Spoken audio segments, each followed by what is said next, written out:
بسم اللہ الرحمن الرحیم۔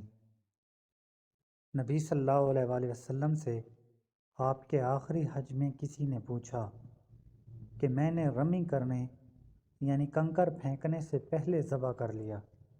آپ صلی اللہ علیہ وآلہ وسلم نے ہاتھ سے اشارہ کیا اور فرمایا کچھ حرج نہیں۔ کسی نے کہا میں نے ذبح سے پہلے حلق کرا لیا۔ آپ صلی اللہ علیہ وآلہ وسلم نے سر سے اشارہ فرما دیا کہ کچھ حرج نہیں۔ صحیح بخاری حدیث نمبر 84۔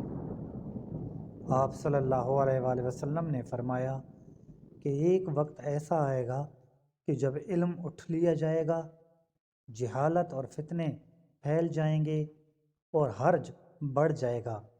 آپ سے پوچھا گیا کہ یا رسول اللہ، حرج سے کیا مراد ہے؟ آپ صلی اللہ علیہ وآلہ وسلم نے اپنے ہاتھ کو حرکت دے کر فرمایا اس طرح، گویا آپ صلی اللہ علیہ وآلہ وسلم نے اس سے قتل مراد لیا۔ صحیح بخاری حدیث نمبر 85۔